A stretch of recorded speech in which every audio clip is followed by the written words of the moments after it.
os irmãos já sabem, nós temos andado nesta carta.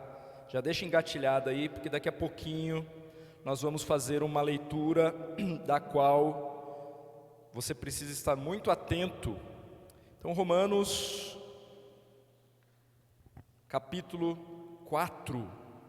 Romanos, capítulo 4. Semana passada nós olhamos para o capítulo 3 e nos detemos no que o Senhor afirma a respeito da justificação. E na noite de hoje nós vamos também continuar meditando a respeito desse assunto, a respeito da justificação pela fé. E o capítulo 4, como daqui a pouco nós vamos ler, olhando para a vida de Abraão. Então, nós sabemos que uma verdadeira antropologia, nós temos visto isso, né? Antropologia é o quê? É o estudo a respeito do homem. Na faculdade aí tem várias matérias sobre antropologia. Nós temos visto na carta aos Romanos que uma verdadeira antropologia nos é revelada nas Escrituras. E essa antropologia, revelada nas Escrituras, nos diz que o homem é totalmente depravado, com relação ao seu caráter, um caráter corrompido, uma conversa contaminada, uma conduta condenável. Nós vemos ali no capítulo 3, dos versos 9 ao 20. O homem está morto nos seus delitos e pecados, e ele é incapaz de se auto-justificar diante de Deus. A afirmativa que nós vemos no capítulo 3, não há justo, nenhum sequer. Essa afirmativa revela então a nossa condição caída diante de um Deus santo. Então, diante desse Deus santo, não há nada que eu e você possamos fazer para resolver a questão do pecado, da impiedade nas nossas vidas. A humanidade então está debaixo da ira de Deus. No entanto, na tentativa de dar sentido para a vida, o homem tenta a todo custo resolver esse problema, das mais variadas formas. E nessa busca por sentido, nessa caminhada da vida ali, ele está ansioso por tentar resolver essa questão diante desse Deus Todo-Criador. E por várias maneiras, entre elas a religião, como nós vimos na semana passada, é certamente essa um dos principais caminhos que em essência vê no muito fazer e nas obras, então um meio para tentar apaziguar Deus, se reconectando ao divino.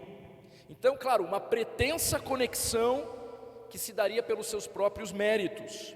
Então, basicamente, o homem ele determina quais os alvos ele deve alcançar, e isso se dá por meio das religiões, por meio de atos de bondade, por meio do muito fazer. O homem então, ele determina quais serão os alvos que ele deve alcançar para ser aceito por Deus, e ele passa então a vida toda correndo atrás desses alvos, na tentativa de encontrar a paz, na tentativa de se reconciliar com Deus. Mas no fim das contas, meus irmãos, cada ato religioso, cada ato de bondade, a parte de Cristo Jesus, é no fim das contas um ato de impiedade.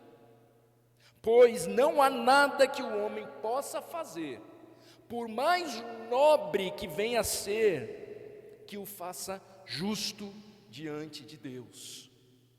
E para entender o conceito de justificação, isso precisa ficar muito claro na nossa mente.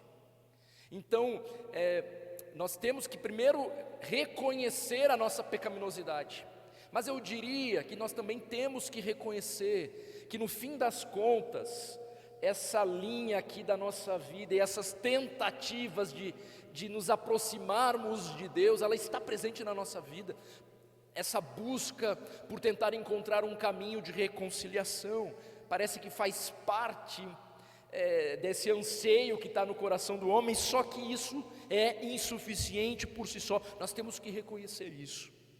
A tentativa de se aproximar de Deus, na nossa própria força, não muda a nossa condição espiritual, não muda a condição espiritual do homem, mas acrescenta o que já é triste, mais cansaço, mais tristeza e mais falta de orientação para a vida, nessa busca por significado, por sentido. Por quê? Porque o homem esbarra sempre na barreira do pecado.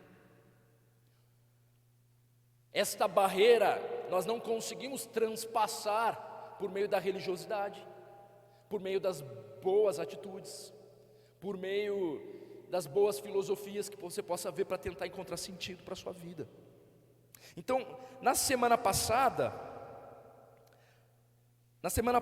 nós vimos que a justificação de Deus, que está disponível ao que crê, concede uma posição perfeita perante Deus, com base na propiciação, palavra difícil, de Cristo, o sacrifício perfeito. E só para relembrar, propiciação tem a ver então com esse desvio da ira justa de Deus, essa ira justa desse Deus santo sobre o pecador miserável e depravado, ela foi desviada de nós e depositada sobre Cristo Jesus na cruz. Então, a resposta para a impiedade do homem foi, como nós cantamos aqui, a resposta para a impiedade do homem foi a cruz de Cristo, onde a justiça de Deus, ela se consolida, uma vez que a punição pelo pecado, ela não é deixada de lado, mas ela é colocada sobre Cristo. E a graça de Deus então, ela é manifesta sobre todo aquele que nele crê. Essa é uma verdade espiritual maravilhosa. Já não há mais condenação para os que estão em Cristo Jesus, porque a ira que nós merecíamos, ira justa diante do pecado, foi depositada sobre Cristo na cruz. E é porque ela foi de fato depositada que então Deus, ele pode justificar o homem, dizer para esse homem miserável, apesar dele, que ele então é justificado, declarado justo, porque sem que ele venha a perder o seu caráter de justo juiz, sem que esse juiz se corrompa, é porque ele não deixou de lado a punição, ele cumpriu ali em Cristo na cruz. Então a graça de Deus é manifesta sobre aquele que crê. Em Romanos 4 então, Paulo ele está vindo nesse desenvolvimento, falando sobre essa justificação, falando sobre o perdão dos pecados, e aí no capítulo 4, no desenvolvimento desse argumento de Paulo, do que ele está tentando deixar claro, ele passa a ilustrar a justificação pela fé a partir da vida de Abraão. E não só isso, ele irá citar também, como nós vamos ler, as próprias palavras do rei Davi também. Dois grandes homens que, usados por Paulo aqui no capítulo 4, para que a igreja venha entender o que significa a justificação pela fé. Então hoje nós vamos reforçar o entendimento sobre a justificação pela fé. Se você não veio aqui na semana passada, lá no nosso canal no YouTube, você pode ver a pregação e aí entender ali tudo o que foi explicado a respeito da justificação. Mas hoje vai ainda ficar mais claro para nós o recado de Deus para as nossas vidas sobre esse perdão absoluto. Então, hoje nós vamos entender que só Deus, ele pode limpar a consciência do homem. Só Deus pode limpar a consciência do homem. A justificação, ela sempre foi pela fé e não pelas obras. E isso é a essência do Evangelho. Isso importa aprender e entender isso, e compreender isso, irmãos, porque trata-se do verdadeiro Evangelho. Salvação não por obras, não nos teus méritos, mas exclusivamente pelos méritos de Cristo. E ao entender isso deve nos encher de gozo, de alegria, e nos levar com temor a querer servi-lo ainda mais, a querer obedecê-lo ainda mais, não mais para ser aceitos, mas já aceitos em Cristo, nos deleitarmos do que Ele propõe para nós. Então no verso 21 ainda do capítulo 3, Paulo, ele afirma que a justiça que provém de Deus, ela se manifestou, independente da lei, mas testemunhada pela lei e pelos profetas. Ou seja, Paulo, ele não estava apresentando uma nova doutrina, algo que eles jamais poderiam imaginar, mas Paulo está buscando deixar claro que a justificação pela fé, ela é evidenciada, testemunhada pela lei e pelos profetas. Vocês devem lembrar disso. De modo que agora então, no capítulo 4, já que essa justificação, Paulo está dizendo, não é uma nova doutrina, ela não se apoia na lei no sentido de dependência dela, né?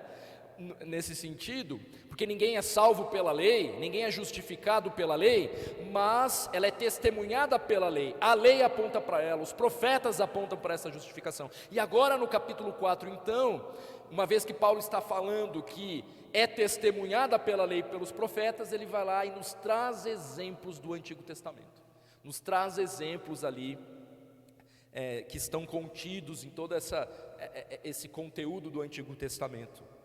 Então, Paulo quer deixar claro isso, não uma nova doutrina, mas algo que é evidenciado pela lei e pelos profetas. Então, Paulo recorre a Abraão para apoiar o argumento de que de fato a justiça que procede de Deus, ela só pode ser obtida por meio da fé. Então aqui no finalzinho do capítulo 3, nós temos uma afirmação inicial de que a justificação ela se dá pela fé somente, e no capítulo 4 nós temos uma elaboração desta verdade, tendo como base Abraão. Por que é importante entender a justificação pela fé, meus irmãos? Porque compreender esta verdade traz paz para as nossas vidas. Compreender esta verdade nos ajuda a lidar com o fato de que o Senhor nos perdoa verdadeiramente em Cristo Jesus, com como nos lidamos com os nossos pecados, como devemos lidar com tudo isso, com as sensações que vêm logo após pecarmos, ou quando pedimos perdão ao Senhor, todos esses sentimentos que nos assolam diante do pecado, que embaça a nossa mente, que embaça a nossa visão, às vezes até nos fazendo duvidar da nossa própria salvação. Entender esta justificação, é para isso, é uma das aplicações práticas, porque você pode estar, para que eu tenho que entender isso? Que coisa complexa, que é isso? Isso desemboca nessas verdades espirituais, que transformam a maneira como nós lidamos com tudo, como nós nos relacionamos com o nosso próprio Deus. Então coloca os teus olhos ou na tua Bíblia, ou nos slides aqui, nós vamos ler o capítulo 4 de Romanos. Hoje eu lerei na NVI, na Nova Versão Internacional. Você pode acompanhar na versão que você tem, aqui nos slides estará na NVI. Então, Romanos capítulo 4, vamos olhar a sequência do argumento do apóstolo Paulo para nos fazer compreender o que vem a ser de fato a justificação, com o exemplo de Abraão. Diz assim a palavra do nosso Deus: portanto, que diremos do nosso antepassado Abraão? Se de fato Abraão foi justificado pelas obras, ele tem do que se gloriar, mas não diante de Deus. Que diz a Escritura? Abraão creu em Deus, e isso lhe foi creditado como justiça. Ora, o salário do homem que trabalha não é considerado como favor, mas como dívida. Todavia, aquele que não trabalha, mas confia em Deus que justifica o ímpio, sua fé lhe é acreditada como justiça. Davi diz a mesma coisa quando fala da felicidade do homem a quem Deus acredita justiça independente de obras. Como são felizes aqueles que têm suas transgressões perdoadas, cujos pecados são apagados. Como é feliz aquele a quem o Senhor não atribui culpa. Destina-se esta felicidade apenas aos circuncisos ou também aos incircuncisos? Já dissemos que no caso de Abraão, a fé lhe foi creditada como justiça. Sob quais circunstâncias? Antes ou depois de ter sido circuncidado? Não foi depois, mas antes. Assim, ele recebeu a circuncisão como sinal, como selo da justiça que ele tinha pela fé, quando ainda não fora circuncidado. Portanto, ele é o pai de todos os que creem sem terem sido circuncidados, a fim de que a justiça fosse creditada também a eles. E é igualmente o pai dos circuncisos, que não somente são circuncisos, mas também andam nos passos da fé que teve nosso pai Abraão, antes de passar pela circuncisão. Verso 13: não foi mediante a lei que Abraão e a sua descendência receberam a promessa de que ele seria o herdeiro do mundo, mas mediante a justiça que vem da fé. Pois se os que vivem pela lei são herdeiros, a fé não tem valor e a promessa é inútil, porque a lei produz a ira, e onde não há lei, não há transgressão. Portanto, a promessa vem pela fé, para que seja de acordo com a graça, e seja assim garantida a toda a descendência de Abraão, não apenas aos que estão sob o regime da lei, mas também aos que têm a fé que Abraão teve. Ele é o pai de todos nós, como está escrito: eu o constituí pai de muitas nações. Ele é o nosso pai aos olhos de Deus, em quem creu, o Deus que dá vida aos mortos e chama à existência coisas que não existem, como se existissem. Abraão, contra toda esperança, em esperança creu, tornando-se assim pai de muitas nações, como foi dito a seu respeito: assim será a sua descendência. Sem se enfraquecer na fé, reconheceu que o seu corpo já estava sem vitalidade, pois já contava cerca de 100 anos de idade, e que também o ventre de Sara já estava sem vitalidade.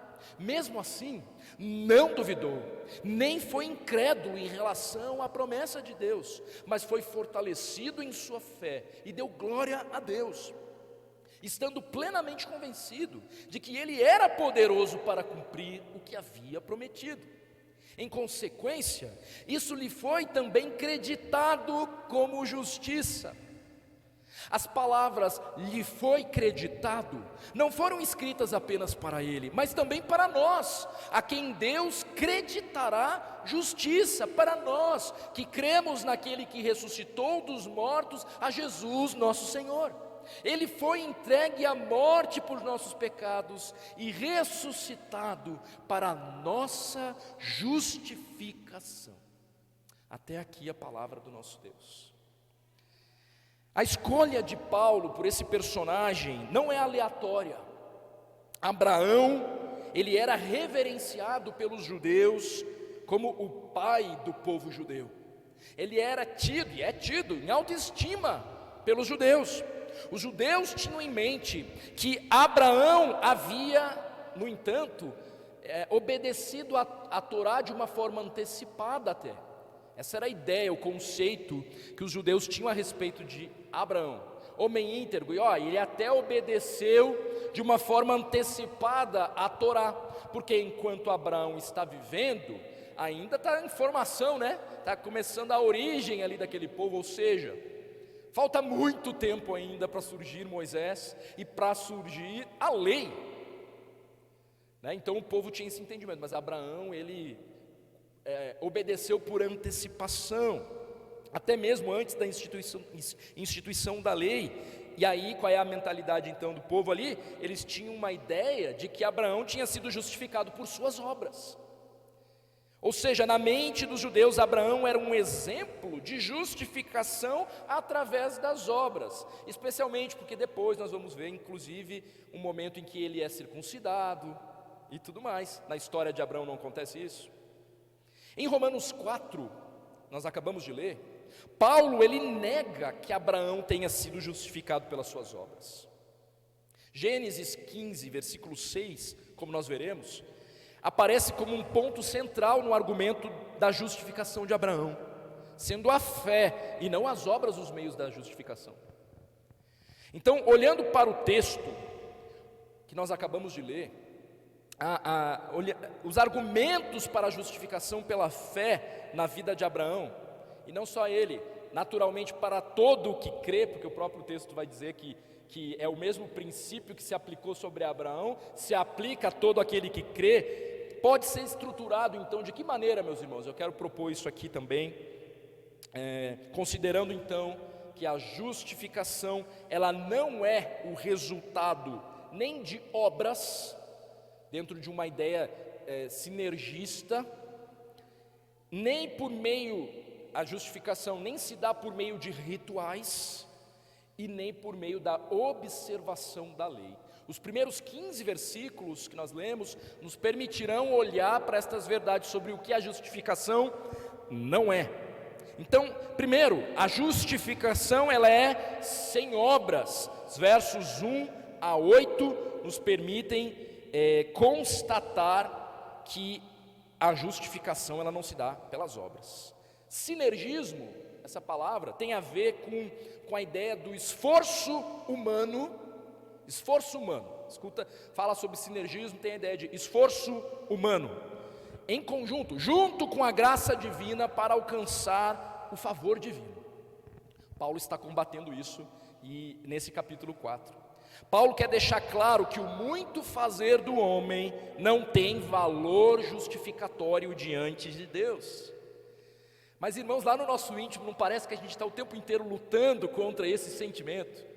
Não parece que a gente, no fim das contas, acha que a gente tem que fazer algo para ser aceito por Deus? Os sacramentalismos, as esmolas, o ativismo evangélico entram nesse barco. É claro que a gente precisa servir os irmãos, a igreja local, mas não numa coisa sem saber o propósito, ou muito menos pensando que pelo muito fazer será aceito por Deus. Em relação a Abraão, pelo qual, como eu disse, os judeus tinham essa grande estima, Paulo afirma, ele mesmo foi justificado não por obras, mas pela fé.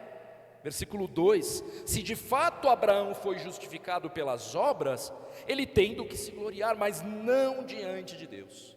O objetivo de Paulo aqui não é esvaziar a importância de Abraão para os judeus, não é desbancar Abraão aqui para eles, né? De maneira nenhuma, ele não deseja isso, mas ele quer deixar claro que Abraão, ele não tinha mérito individual algum diante de Deus que o colocasse em uma posição de justo. É porque Abraão creu em Deus que a justiça de Deus lhe foi creditada, ou você pode já ter escutado essa palavra, né? Lhe foi imputada, lhe foi creditada. Abraão recebe essa justiça na sua conta, porque ele creu. O apelo de Paulo então se volta para o que é central. O que diz a Escritura? O que diz a Escritura? Olha, mais uma vez, é importante, né?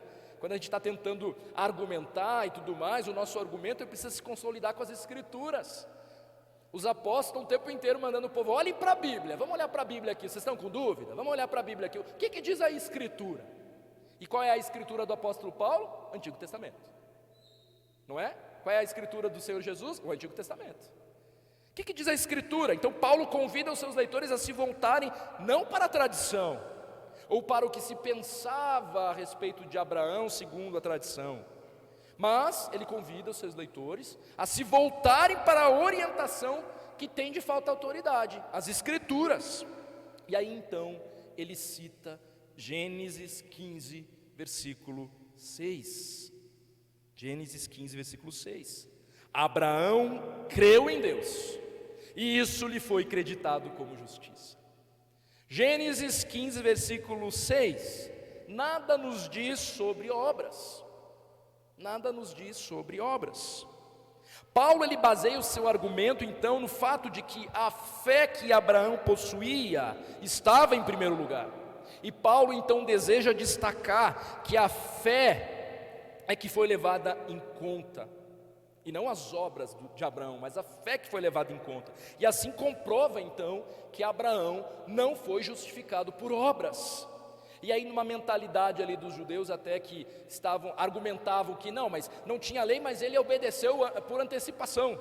Então Deus o aceitou porque ele estava lá já, é um homem tão íntegro, tão elevado, que até antes da lei ele já obedeceu por antecipação e foi então justificado por suas obras, por ter obedecido.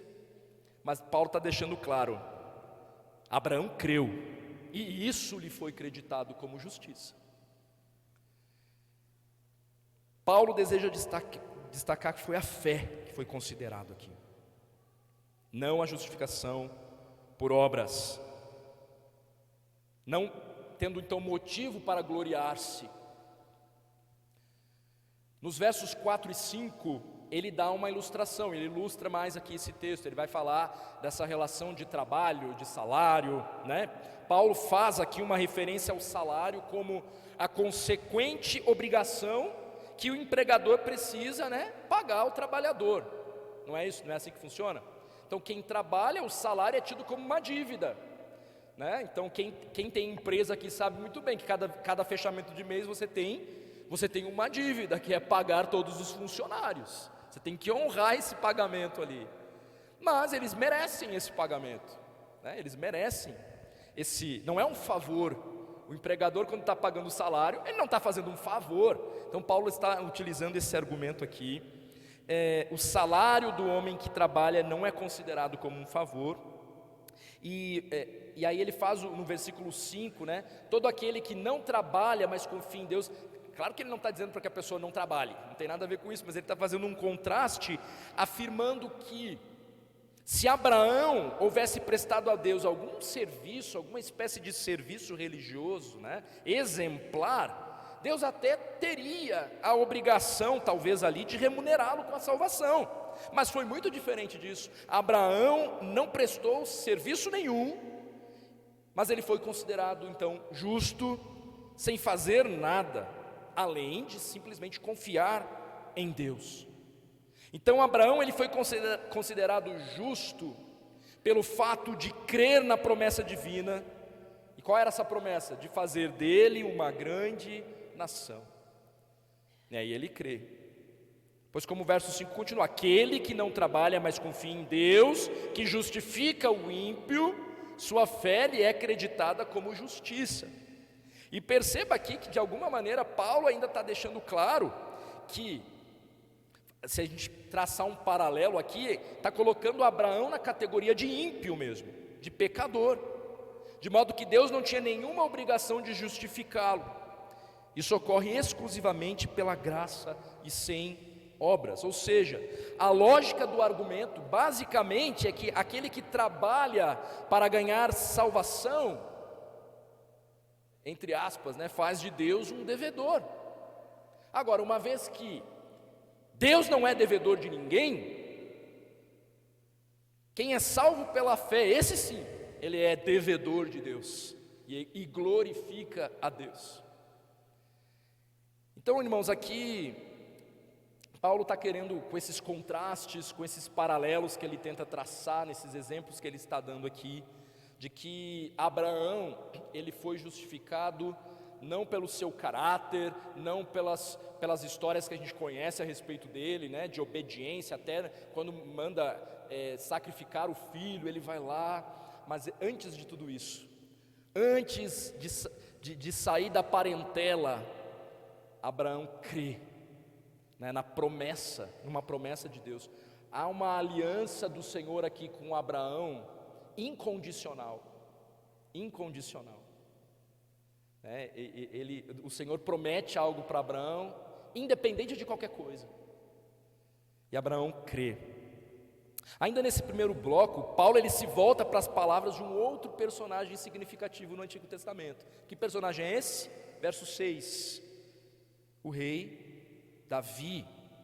O rei Davi. Davi diz a mesma coisa. Quando fala da felicidade do homem, a quem Deus acredita justiça independente das obras.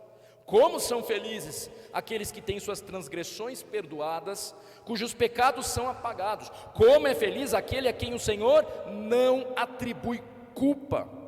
E as palavras de Davi aqui, elas são encontradas no Salmo 32, versos 1 e 2. Que basicamente fala mesmo, como é feliz aquele que tem suas transgressões perdoadas, seus pecados apagados, como é feliz aquele a quem o Senhor não atribui culpa e em quem não há hipocrisia. Nós sabemos aqui que Davi está falando, ele já num contexto de confissão, né? Davi adultera, Davi mata, para encobrir ali a sua outra transgressão, e aí ele se depara então com esse Deus que perdoa. Então, as palavras de Davi aqui, que são encontradas no Salmo 32, citadas por Paulo nos versos 6 e 7, não só confirmam mais uma vez Abraão como pecador no argumento de Paulo, mas deixa claro que o rei Davi ensinava também que a justificação se dá pela fé e não pelas obras. Então, na prática, o que Paulo está afirmando é que Abraão ele foi considerado justo. Isso lhe foi atribuída essa justiça diante de Deus, e isso significa que Deus não atribuiu seus pecados contra ele. Diante da fé que ele teve, da confiança que ele teve, Deus o justificou, colocou na conta de Abraão justiça e não lhe atribuiu pecado. Essa não atribuição dos pecados, essa justificação que não vem pelas obras, mas pela fé, meus irmãos, esse é o alívio do bem-aventurado. Esse é o alívio do bem-aventurado. Ser perdoado, sem o peso da prática das obras vãs, na tentativa de aliviar a nossa consciência. Porque você já deve ter trilhado esse caminho, assim como eu, e você sabe o quanto ele é desgastante, porque muito rapidamente a gente descobre que o nosso muito fazer não traz alívio e paz para a nossa alma, até porque nós somos inconstantes, e nesse muito fazer lá estamos eu e você, depois de ter sistematizado os alvos que colocamos como por nós mesmos, na tentativa de ser aceitos por Deus e verificar que falhamos miseravelmente em cada uma dessas tentativas de agradar a Deus. Então, saber que a nossa justificação ela é um ato de misericórdia e de graça, e que vem do Senhor, por meio da cruz, por o que foi feito por intermédio de Cristo na cruz, é alívio mesmo para as nossas almas. Deve trazer consolo diante do muito fazer. Esse é o perdão que Cristo tem para nos oferecer, que não se apoia na sua própria força. Então é bom saber disso, porque aí, uma vez perdoados de fato estamos, não pelos nossos méritos, não pelo nosso emocionalismo com lágrimas, numa oração rebuscada, mas porque Cristo Jesus já fez tudo o que era necessário naquela cruz, e então nós fomos aceitos, e nós não precisamos mais fazer nada, irmãos, para sermos aceitos. Agora, todo aquele que foi aceito, tem prazer e deleite em servir o seu Senhor, em viver uma vida reta. Então esse é o processo de santificação na vida do crente, mas que deve ocorrer descansando na graça, e não na tua própria força. Não tente viver o processo de santificação na tua própria força. Então essa é a verdade com a qual nós devemos nos deixar confrontar. Nós devemos nos examinar para ver se realmente nós estamos alicerçados na fé que salva, em primeiro lugar, e não confiando nos nossos próprios méritos. Então, irmãos, descanse nos méritos de Cristo. Reafirme a sua fé exclusivamente em Cristo. E louve a Deus pela bênção do perdão dos pecados. E a partir disso, então, trabalhe como nunca antes. Eu gostei de ler a respeito disso. Trabalhe como nunca antes, não para receber a graça de Deus, mas porque você já a recebeu. Faz toda a diferença. Só Deus pode limpar a consciência do homem. A justificação sempre foi pela fé e não pelas obras. Segundo ponto, versos 9 a 12, vão deixar claro que a justificação é sem ritos religiosos. O Senhor nos chama a abandonarmos o ritualismo barato. E aqui nós vemos, nos versos 10 ali, destina essa felicidade apenas aos circuncisos ou também aos incircuncisos? Já dissemos que no caso de Abraão, a fé lhe foi creditada como justiça. Sob quais circunstâncias? Antes ou depois de ter sido circuncidado? E aí todo o ritualismo em obediência que os judeus vivenciavam, de acordo com a lei. Ele faz essa pergunta: Abraão foi justificado antes ou depois da circuncisão? Que alguns inclusive estão aí lutando para que aqueles que estão se convertendo venham ser circuncidados. Foi antes ou depois? Eu pergunto para vocês. E aí ele mesmo responde: não foi depois, mas antes. Ele recebeu a circuncisão como sinal, como selo da justiça que ele tinha pela fé, quando ainda não fora circuncidado. Portanto, e aí ele vai afirmar ali: portanto, ele é o pai de todos os que creem, sem terem sido circuncidados. Então, irmãos, a circuncisão,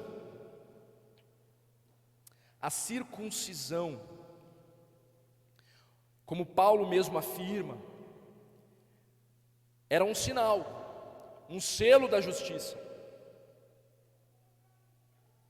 mas um símbolo, e não a essência da justificação de Abraão. Ele não foi justificado porque ele obedeceu a Deus, e agora, quais são os rituais que eu preciso fazer aqui certinho, para ser aceitos por Deus? Os ritos externos, com o intuito de alcançar graça, ou marcar pontos com Deus, não tem valor algum. Isso que a gente precisa entender.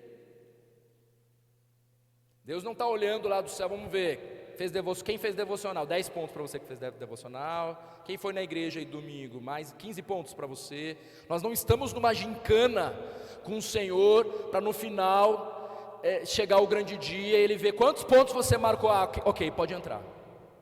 Ninguém entrará no céu pelos méritos próprios, ninguém, ou pelos ritos, o que for. Deus está interessado no coração, como nós já vimos inclusive, é judeu aquele que o é interiormente, e circuncisão a que é do coração, capítulo 2, verso 9.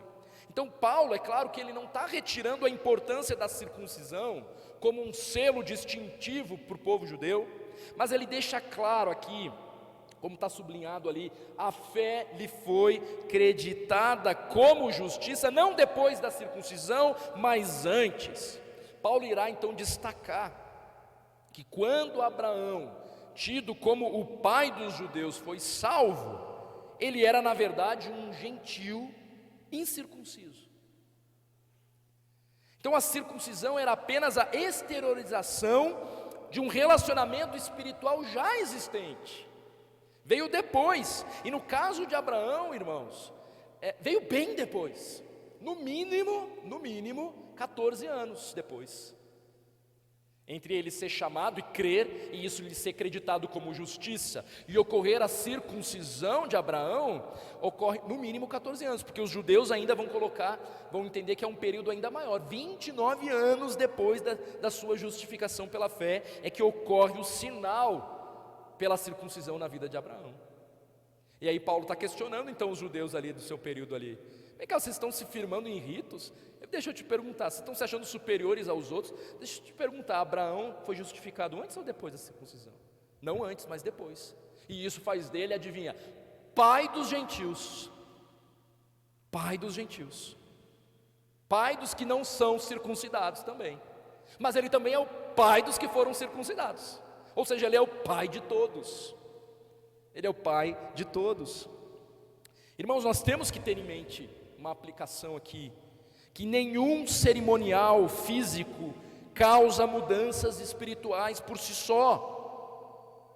Eu não entendo que há uma correspondência aqui direta entre circuncisão e batismo, como alguns fazem, mas aqui nós podemos sim traçar um paralelo no sentido de que o batismo não tem uma função regeneradora por si só na vida da pessoa.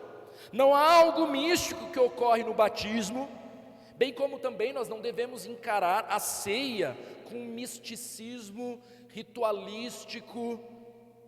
Essas expressões, batismo, ceia, esses sacramentos, são expressões de obediência ao Senhor e devem ser a consequência de um relacionamento íntimo e pessoal com Deus por intermédio de Cristo, tendo em vista o que Cristo já fez por nós. Então, pessoal, galerinha aí que está querendo se batizar, você tem que entender que não se trata, não é algo que vai ocorrer na sua vida e no teu relacionamento com Cristo a partir do banho que você pode tomar aqui nessa piscina. É algo que você declara publicamente, testemunha publicamente sobre algo que já aconteceu contigo no teu relacionamento de intimidade com o Senhor.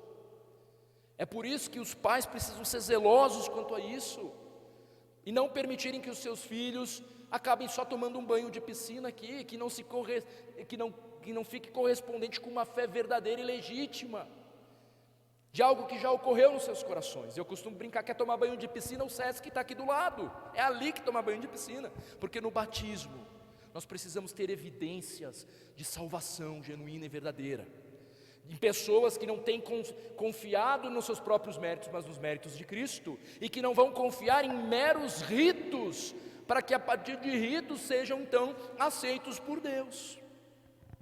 Então, temos que ter isso em mente. Outros aspectos talvez mais claros para nós, talvez assim, mais claros no sentido de que, para nós aqui quanto igreja, nós não vamos ser apanhados por isso, é que esse ritualismo, né, se dá em alguns ambientes até evangélicos aí, com objetos sagrados, copo de água consagrado. Agora não dá mais para colocar em cima da televisão, né, porque as televisões mudaram, mas você bota do lado. Esse ritualismo, ou até mesmo uma confiança numa oração do pastor, como se somente a oração do pastor tivesse assim, uma coisa mágica na oração dele. É claro que é bom receber uma oração do pastor, do seu pastor, especialmente se você o reconhece como seu pastor, se submete à liderança desse pastor, de tal maneira que ele venha servir com alegria e não gemendo, à luz de Hebreus capítulo 13, porque há uma exortação para a igreja em relação a isso. Então é claro que é bom receber a oração de um pastor, mas onde está o teu coração com relação a esse pastor, né? Porque senão, para que você quer a oração do pastor? Tu acha que vai sair pozinho mágico das mãos do pastor? Então esses ritualismos, essa mentalidade sincretista na cultura brasileira, né? Nós como cristãos precisamos abandonar. Isso está impregnado no nosso coração, muito mais do que a gente possa imaginar. Então, uma confiança cega que em nada pode resolver o problema do homem. Justificação é sem obras e também ela não se sustenta em ritos religiosos. O Senhor, Ele te aceita pelos méritos de Cristo. Não tem outro caminho. Ele é o único caminho. Ele é o único caminho. Pare de tentar achar que Deus aceita você porque você faz isso, faz aquilo, ou deixa de fazer aquilo, ou deixa de fazer aquilo outro. Agora é claro que os aceitos têm prazer e deleite em obedecer, em se sujeitar. Não escute o que eu não estou dizendo aqui. Porque eu não estou dizendo que você não tem um compromisso que te conduz a uma vida ativa, de submissão, de mortificação da tua carne, de trabalho, de serviço, ainda mais no contexto como o nosso, tão carente em todas as áreas de serviço, de servos, de irmãos dispostos a servir. Mas não pense que o teu serviço te dá pontos para que seja aceito por Deus. E nem pense que Deus vai deixar de fazer a sua obra por causa da sua apatia. Ele irá fazer a sua obra. É um privilégio servir ao Senhor. É um privilégio. Mas nós não somos aceitos por causa disso. Ainda bem, já pensou? Já pensou se fosse pelo teu serviço que Deus fosse te aceitar?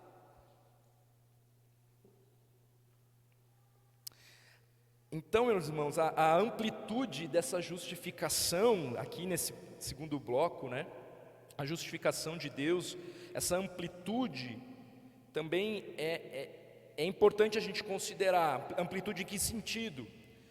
Abraão é chamado e justificado antes da circuncisão, para que ele fosse, como eu falei, o pai dos gentios, de todos aqueles que não são Israel.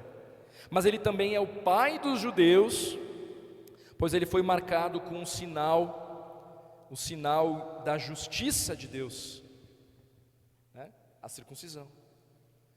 Assim como os judeus, então, povo separado por Deus. Então, é importante destacar que é por meio da fé, não pela inclusão na nação de Israel, que uma pessoa se torna filho espiritual de Abraão.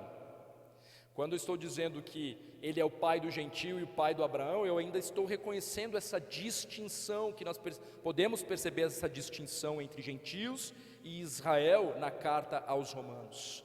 Mas filhos espirituais de Abraão no sentido de que todo mundo, né, a promessa de Deus é que ele fosse o pai mesmo de muitas nações, e isso ia além de Israel, mas Deus tem seus planos para Israel. Versos 13 a 15, nós temos a justificação sem lei, sem legalismo, e aí ele fala abertamente: não foi mediante a lei que Abraão e a sua descendência receberam a promessa de que ele seria herdeiro do mundo, mas mediante a justiça que vem da fé. Se a justificação, então, irmãos, não é por obras, não é pelos ritos, nem pela circuncisão, né? Certamente ela não se dá pela lei. A lei não salva, ela somente aponta o pecado. Isso porque a promessa de Deus para Abraão, em Gênesis 15, versículo 6, ela não estava vinculada a qualquer exigência. Depois, na aliança com Moisés, ele vai falar: se vocês me obedecerem, será assim, se desobedecerem, será assado. Mas aqui com Abraão, ela é incondicional. Então, ele simplesmente, a palavra de Deus veio a Abraão como uma promessa gratuita, não como lei. Ele simplesmente creu em Deus e foi então justificado. Então, na prática, o que Deus disse para Abraão foi: eu o abençoarei, creia na minha promessa, e não obedeça a essa lei e eu o abençoarei. Tem essa diferença. E aí a ideia de Abraão como esse herdeiro do mundo aqui, essa ideia tem a ver com a promessa de Deus de que Abraão teria um número imenso de descendentes, incluindo muitas nações, de que ele tomaria posse da terra, de que ele seria o meio pelo qual todos os povos da terra seriam abençoados. Abraão, então, diante dessa promessa, crê, e nós chegamos no próprio Senhor Jesus Cristo, onde no último dia, gente de todo tipo, de toda nação se dobrando diante do Rei dos Reis. A promessa culmina em Cristo Jesus. A fé que Abraão teve antecedeu a lei e, portanto, a supera no plano de Deus. Então nós precisamos parar de nos relacionarmos com Deus com base na lei. Então, basicamente, irmãos, se a justificação, o ser aceito por Deus, ser declarado justo, não é por obras, não é por rituais ou lei, então ela só pode ser pela graça, mediante a fé, pelo poder de Deus, para a glória de Deus. A justificação é pela fé. A justificação é pela fé. E nessa última sessão aqui do capítulo 4, Paulo vai relacionar a justiça que Abraão teve, que essa justiça ele recebeu pela fé, com a justificação que todos nós, os que cremos, recebemos também pela fé. Abraão e o cristão, eu e você, são justificados diante de Deus da mesma forma, pela fé nas promessas de Deus, sem obras. Para Abraão, o que isso significou? a fé em Deus de que Ele seria o Pai de muitas nações. E para nós, como seremos justificados? Como somos justificados?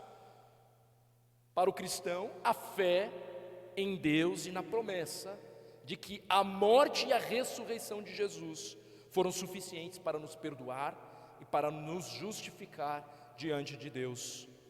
Fé e não obras. Nós cremos que Ele morreu e ressuscitou, e aí somos justificados. A promessa vem pela fé, para que seja de acordo com a graça. E algumas marcas aqui desta fé que agrada a Deus. A fé que agrada a Deus, irmãos, ela é focada em Deus, não no homem. Abraão creu no Deus que dá vida aos mortos e chama à existência coisas que não existem como se existissem. Foi nesse Deus que Abraão creu, ou seja, um Deus dos impossíveis se revelou a Abraão e ele se revela a nós. Abraão creu, uma fé focada em Deus e não no esforço próprio, e daí a certeza da graça. Se dependesse da lei para a promessa ser cumprida, irmãos, todos estariam perdidos. Mas uma vez que depende da graça de Deus, em quem nós depositamos a nossa fé, então a promessa não apenas fica ao alcance de todos, mas Deus é glorificado e não o homem. A fé que agrada a Deus foca no homem, no homem não, em Deus, no homem jamais. Mas visita aqui, não precisa dar muitos passos fora dessa igreja para você ver uma fé vendida onde o homem está no centro. A fé que agrada a Deus, olhando agora para o versículo 18, espera com esperança. Abraão creu contra toda a esperança ele creu. Então a história de Abraão nós sabemos, ela é marcada pela perseverança. Deus dá a promessa de que ele seria o pai da multidão, passa-se 40 anos esperando o herdeiro. Se isso não é fé com esperança, com perseverança, o que é, irmãos? Então Deus fala em grande nação só 100 anos depois. Abraão então terá ali um pequeno lote num cemitério local ainda a respeito da terra. Só 600 anos depois para que Israel fosse uma nação de fato. E quando pensa que não, uma ordem, Deus manda ali ele sacrificar o seu próprio filho Isaque. Abraão teve fé e esperança, mesmo quando não havia motivo para ter esperança. Os olhos de Abraão estavam fixos em Deus, não nas circunstâncias. Ele tinha a firme certeza de fé, de que para Deus não haveria impossíveis em todas as suas promessas. Então a fé que agrada a Deus, que levou Abraão a ser creditado justiça a ele, é uma fé com esperança nesse Deus dos impossíveis. A fé que agrada a Deus, ela persevera apesar dos contratempos. Abraão ali, versos 19 a 20, sem se enfraquecer na fé, ele reconheceu que o seu corpo já estava sem vitalidade, pois já contava cerca de 100 anos, bem velhinho ainda, e também o ventre de Sara já estava sem vigor. Mesmo assim ele não duvidou e nem foi incrédulo em relação à promessa de Deus. Fé não significa nunca questionar, mas Abraão em sua jornada, inclusive a gente vê, ele erra, ele se precipita, ele acaba trocando ali os pés pelas mãos, ele age de forma imprudente algumas vezes, mas nos momentos difíceis, ele agarra-se ainda mais no caráter de Deus, confiando nesse Deus cheio de misericórdia. Uma fé que persevera apesar dos contratempos, e esses contratempos podem ser os nossos próprios pecados. Uma fé que agrada a Deus, fortalece nas tribulações para a glória de Deus. Ele foi fortalecido em sua fé e deu glória a Deus. Os obstáculos surgem, mas em cada um deles é possível se refugiar no Senhor, descobrindo que Ele é fiel e Ele é bom, e o objetivo é a glória de Deus. O Senhor nos convida a depositar essa fé nele, sim. A fé que agrada a Deus tem convicção no poder de Deus.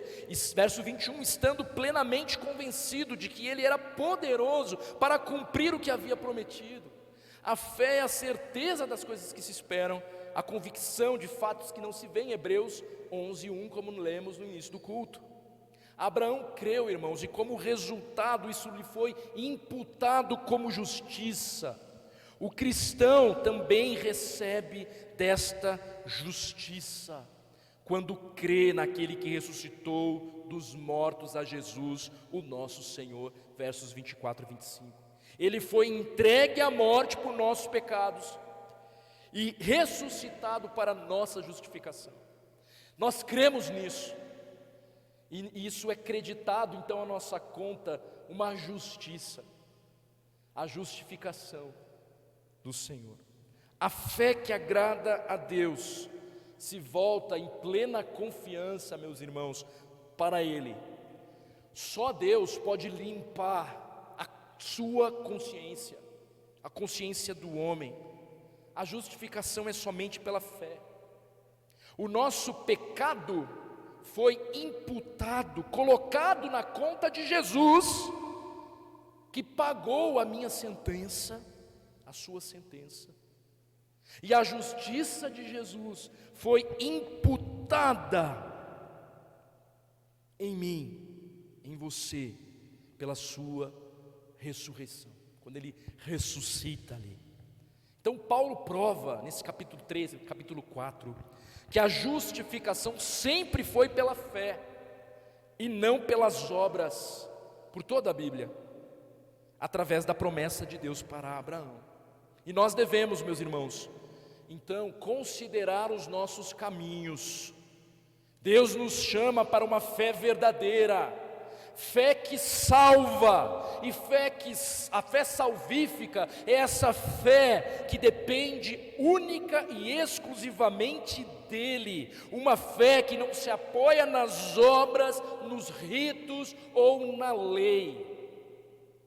Cuidado, não é qualquer fé, não é de qualquer jeito, em qualquer pessoa, em qualquer coisa, mas é uma fé focada em Deus, que persevera, com esperança, que se fortalece nas tribulações, glorificando a Deus, que tem convicção de que Ele é poderoso para nos guardar até o final, até o último dia. A fé, quando depositada em Cristo Jesus, resolve a nossa condição diante de Deus. A justiça de Deus, irmãos, é colocada na nossa conta, e assim nós somos aceitos por Deus. Então sim, você precisa, nessa noite, à luz desse texto, verificar onde você está alicerçado, se é no verdadeiro Evangelho, que conduz você aos pés da cruz e a confiar exclusivamente nele, ou é na tua própria força, no teu próprio entendimento, porque assim é passos largos para o inferno. Mas se você já entendeu esse Evangelho, então, irmãos, aprenda a se deleitar no fato de que o Senhor te chamou para uma nova vida, vida abundante, não segundo as tuas obras, não segundo a tua força, e saia daqui hoje assim, disposto a confiar mesmo nesse Deus Todo-Poderoso que te salvou e que é capaz de te capacitar para vencer e dizer não para o pecado, não na tua própria força. Talvez está tão complicado porque você tem tentado viver essa vida na tua própria força, e não tem como, é cansaço e é enfado. Entregue-se ao Senhor Jesus Cristo. Mas eu já fiz isso, pastor. Meu irmão, para de tentar viver essa vida na tua própria força. Sem Cristo você não pode nada. Reconheça isso. Pega o fardo dele, entrega esse teu fardo e pega o fardo dele, porque nós não conseguimos carregar esse fardo. Nós precisamos de um Salvador. Cuidado para não viver essa vida, passar essa vida, e passa rápido, de uma forma medíocre, quando você poderia estar vivendo uma vida abundante, de alegria nessa salvação plena em Cristo Jesus, de santidade, sim, de serviço, de trabalho, não nas tuas próprias forças. Que o Senhor nos capacite a entender isso. Oremos. Bondoso Deus, O Senhor é fiel, o Senhor é justo, o Senhor nos comprou por um alto preço naquela cruz ao morrer por nós. Nos ajude a compreender o que significa de fato justificação. Nos ajude a compreender que não é na nossa força, nos nossos méritos que o Senhor nos aceita, mas é exclusivamente pelos méritos de Cristo. Se há alguém aqui, Senhor, que tem vivido de uma forma desesperada, porque tem tentado te agradar, na sua própria força, nos seus próprios méritos, na sua religiosidade, eu clamo para que o Teu Espírito Santo conduza essa pessoa a um arrependimento profundo do seu orgulho, da sua altivez, e que ela venha encontrar nesta noite da paz que excede todo entendimento, paz que resulta do arrependimento diante do seu pecado do reconhecimento de que precisa de um Salvador e de que esse Salvador é somente Tu, Senhor Jesus. Então, Senhor, que o Teu Espírito Santo convença do pecado e do juízo. Se há alguém aqui que ainda precisa da Tua grande salvação, que traz realmente paz, que traz realmente alívio para esta caminhada cansada. Mas aqueles que aqui estão, que Te conhecem, que já compreenderam o Teu Evangelho e que têm tentado, apesar disso, viver na própria força, para organizar a vida, para tentar dar sentido para a vida, para tentar levar o sustento para casa, para tentar educar os filhos, para tentar ter um casamento na sua própria força. Senhor, que possa também se arrepender da sua autossuficiência, se arrepender no fim das contas dessa autossuficiência que revela a incredulidade, e que possa então se voltar para o Senhor, lembrando do primeiro amor, reconhecendo que na verdade este amor se baseia numa entrega total, numa renúncia total. E aí o Senhor prontamente está ali disposto a acolher, a abrigar, a sustentar, a renovar as forças. Eu clamo que o Senhor faça isso com os meus irmãos que estão cansados e sobrecarregados, que o Teu Espírito Santo possa ministrar aos seus corações. É Teu, somente Teu todo o trabalho. Nosso trabalho é descansar em Ti. Não há nada que possamos fazer para ser aceitos. Nós só podemos Te agradecer por Cristo Jesus naquela cruz, morrendo no nosso lugar. Obrigado, Senhor. Obrigado pela Tua justificação. O Senhor nos tornou justos. Nós só podemos Te agradecer. Obrigado. Obrigado, Senhor. Obrigado pela Tua salvação. E porque podemos sair daqui convictos de que o Senhor é digno da nossa total confiança. Que nesta semana o Senhor ministre o nosso coração nos detalhes, revelando o Teu cuidado, a Tua provisão, o Teu sustento e o fato de que sem Ti nós nada podemos fazer. Nos perdoe, Senhor, perdoa a nossa autossuficiência. A obra que o Senhor começou, o Senhor completa, e nisso nós descansamos nessa noite. Assim oramos pelo nome santo de Jesus Cristo, amém e amém. Que a graça do Senhor Jesus, o amor de Deus o Pai e as consolações do Santo Espírito esteja sobre a igreja do Senhor Jesus Cristo que se reúne hoje aqui nesta noite, não só agora, mas eternamente. Amém. Louvado seja